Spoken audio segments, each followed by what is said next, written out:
হ্যাঁ, একটু তো আতঙ্ক থাকতেই হয়, কারণ ব্যবসা যখন করি কোন সময় কী হয় না হয় একটু তো আতঙ্ক অবশ্যই।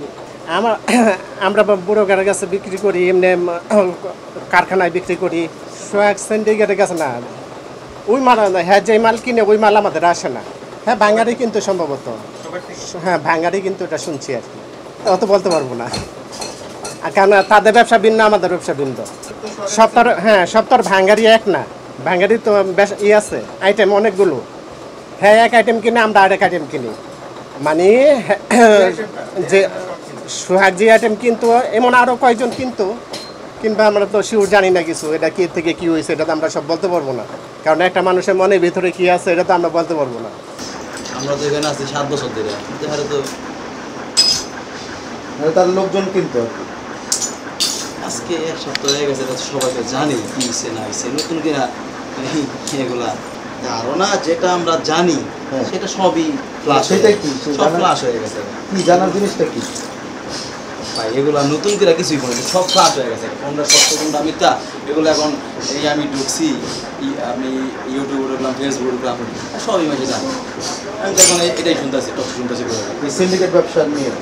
সোহাগকে মাঝে মধ্যে দেখতে পাবো, এখানে সবসময় বসতো না, আর এর অফিস তো ওই পাশে, এখানে বসতো হারুন বসতো, হারুনের সাথে আমরা ব্যবসা করতাম, করতাম, মালও দিতাম।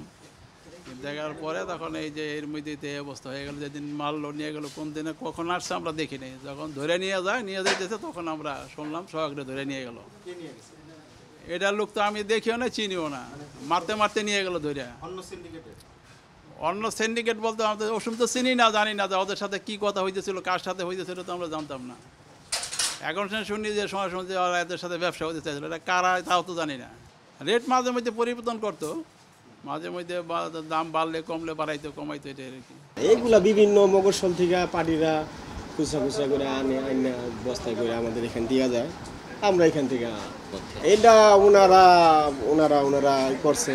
এখন গ্রুপিং কি জন্য হলো সেটা বলতে পারি এটা আমরা জানি না, কারণ ওনার দোকান হলো ওখানে, এখানে উনি বসতো না, আসতো না।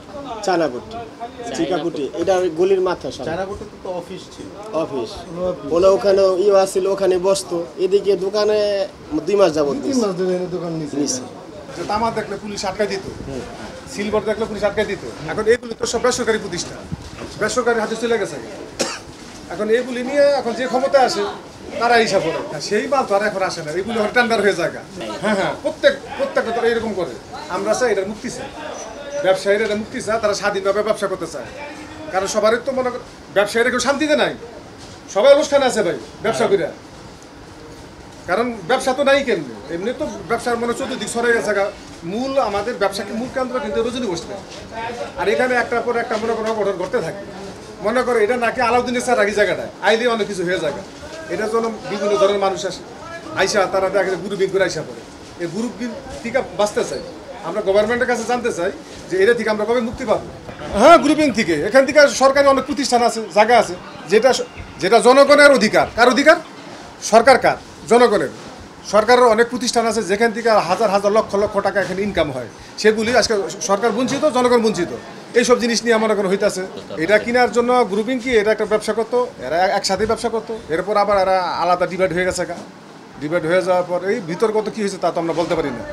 এটা ভিতরে হইতে পারে বা নাও হইতে পারে, এটা আমি বলতে পারি না ভাই, কারণ তার পরিবার বলতে পারবো, তার পরিবারের কাছে কই গেছে কিনা। চোরাই পণ্যপথের সাথে তো এরা সাথে যাদের সাথে গঞ্জকল এগুলোর সাথে মনে করেন যে মনে হয় মোটামুটি একটা সম্পৃক্ত ছিল আর কি ব্যবসা, যেটা তার মাল যেটা বলা হয়। মনে করেন আপনার বাসা কারেন্টের কাজ করছে, এখানে 1 কেজি 2 কেজি মাল পড়ে রয়েছে, এই বিভাগ থেকে মনে করেন যে একটা মানুষ জমাতে 1 বস্তা মাল নিয়ে এসে ওখানে এটা যে দেখে মনে করেন এটা চোরাই মাল মনে করে এটার ভিতরে মনে করে সে ঢুকে গেছে কথার বুঝছেন, কিন্তু আসলে এটা চোরাই মাল না। চোরাই মাল কোনটা? যে একটা গোটা গুদাম থেকে মনে করেন মাল বাইরে হয়ে গেছে, রাস্তায় ধরছে বুঝে ধরছে, এটা চোরাই মাল তো বলতে পারেন না আপনি, ওটা ভুল ধারণা। মানুষ ভুলের ভিতরে এখন তো বাস করতে আছে। আপনার যদি আপনাকে দায়িত্ব দেওয়া হয়েছে গভর্নমেন্ট যে এই প্রতিষ্ঠান আপনার দায়িত্ব, এখান থেকে যদি মাল চুরি হতে ধর্মেশন আপনারে এই মাল বাড়ির লোকে থেকে। এখানে শোনেন, সিন্ডিকেট তো এদের মধ্যে আগে ছিল, এখন পরবর্তীতে সিন্ডিকেট ভাঙছে কিনা জানি না। নিয়ন্ত্রণ রাখি মানে ব্যবসায়িক এলাকা নিয়ন্ত্রণ নিতে চায়, যে আমি এখানে বড় থাকুম, আমি যা বলবো সেটাই হইব, আমার মতো চলবো। কথা বলছেন কিনা? আপনি যান নলগোলা যান, বিসিক যান, ওইসব অঞ্চলে যান, যে এইসব জায়গার ভিতরে কি পরিস্থিতি, এগুলি আপনারা মানে আপনারা কালেক্ট করেন যে এখানকার মানুষগুলি ঠিক আছে কিনা, এখানকার যে ব্যবসায়ীদের সবাই ঠিক আছে কিনা।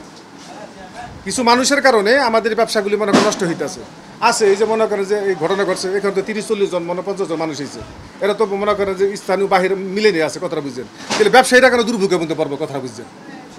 হ্যাঁ, ব্যবসায়ীরা ট্যাক্স দিতেছে, ভ্যাট দিতেছে, সব দিতেছে, কেন তারা মনে করে বিপদের সম্মুখীন হইবে? আজকে আমাদের এরকম উদ্যোগ নেওয়া উচিত, প্রত্যেকটা ব্যবসায় উদ্যোগ নেওয়া উচিত। একজনের যদি কোনো সাদা বাজা হয়, কোনো রং বাজা হয়, কোনো জুলুম করে হয়, তার সাথে সাথে ধৈর্য বসা তার, কারণ প্রশাসন এগুলি কোনো উদ্যোগ না, প্রশাসন সব জানে।